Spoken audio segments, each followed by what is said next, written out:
That's why I decided to bring it today, and let's touch this part of us. Okay. Let me ask you, what are some of the most significant security threats facing African countries and organizations today? And how can this your approach or this our approach help, prevent some of these attacks? Yes, for the African countries, we have lots of threats on the cyberspace. Okay, number one of them is phishing. Now, where you have organizations that are vulnerable to phishing attacks, where you can perform spoofing on their emails, corporate emails, and then send them malicious emails to bypass security systems, to hijack credentials, or to infiltrate data, or whatever. So it's something that calls for urgent attention, a thing of concern, because the African space is vulnerable to phishing. I can say that to about 65% now. Formerly, it was 80%, but some countries have begun to pay attention to this. So phishing is a major threat because lots of organizations, government agencies, they have not implemented or done what they should do to protect their citizens, to protect organizations from phishing threat, which is one of the ways a hacker can penetrate into the system or organizational server. The thing is, if you have hardened your server, you have invested enough, raised enough capital to deploy equipment to protect your server or your infrastructure, be it on premises or cloud. Now that is fine. If the hacker cannot break into the defense system, the hacker passes through the user of the computer through any of the technique, including phishing. That is why it's a threat, you see. And a very big one, because that can open a wider loophole for other threats.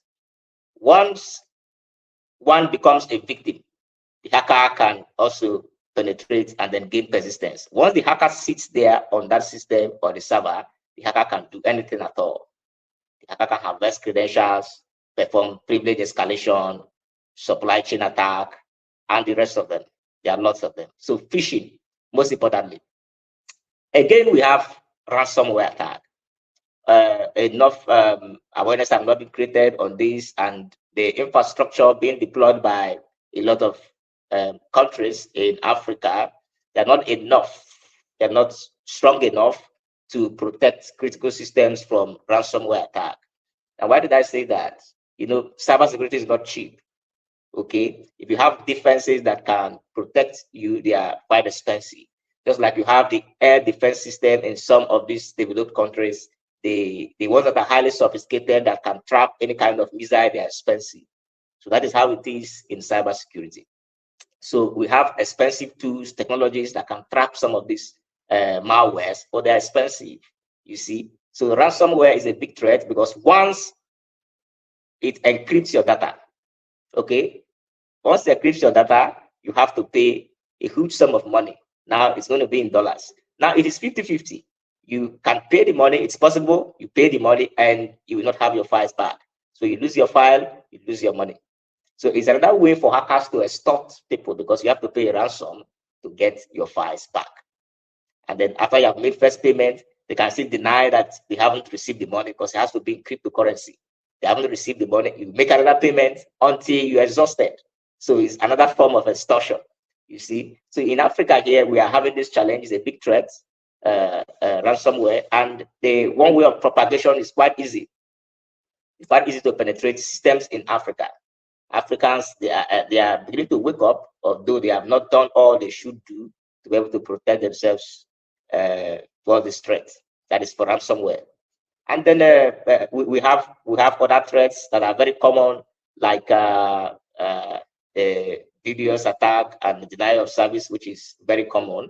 You see lots of servers that are vulnerable to this kind of attack, where a hacker from the outside can disrupt services, servers from working. He doesn't need to be around the country. He can be anywhere. He will send traffic and commands from his terminal to their own server, and he disrupts whatever they are doing, and he can keep them for hours, for days, for weeks, depending on his capability. You see that? So Africa has not paid attention to that to be able to block some of these threats. You know, like today, I'm in Kano. We came for security implementation at CBN, Central Bank of Nigeria, Kano. And then we talked about some of these threats also ravaging the financial sector. You see, so we also have database attack, okay, most especially the SQL injection. Now it's just like the normal injection the doctors and nurses give.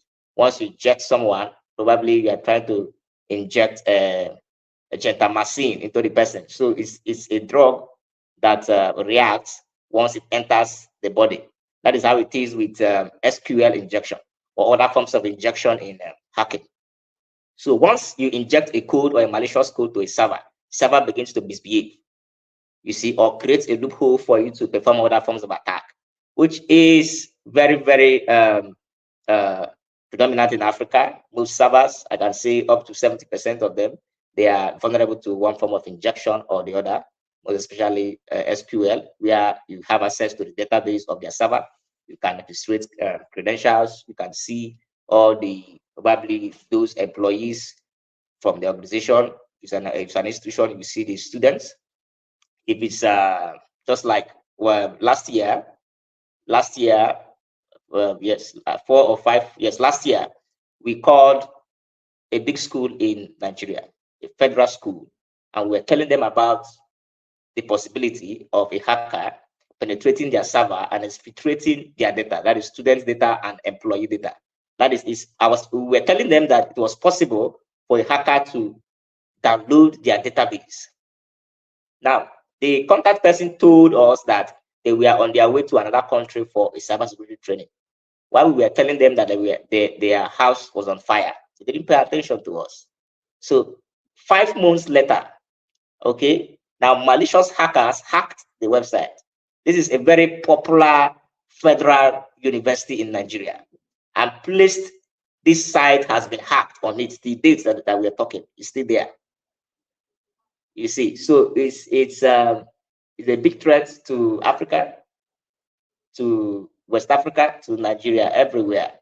SQL injection. If we run some of these commands that pulls out servers that are vulnerable, you can see even Africa, we occupy about 40% of the vulnerable countries in the world. So another one that is very common is spoofing. Spoofing. Now, it is very possible for an attacker to send a malicious email using an email of an organization, making it look real. Because, you know, there have been lots of awareness on how to detect malicious email. Then you can check the sender's email. If it doesn't match the email of the organization, then you begin to suspend it. But there are other ways where the hacker spoofs the real email of the organization. That is, if you have something like ben.ubuja@cybergun.co, then it is possible for a hacker to send an email to someone, probably peter.musa@cybergun.co, sends an email using my email to Peter Musa. And when Peter opens his email, Peter will see that the message came from ben.ubuja@cybergun.co. You see that? So it clears the doubt. Peter Musa would definitely believe the instruction in that email. That is spoofing. You see that? So once they are vulnerable to these things, it is very possible and easy for the hacker to penetrate. So those are the few ones I can give out now.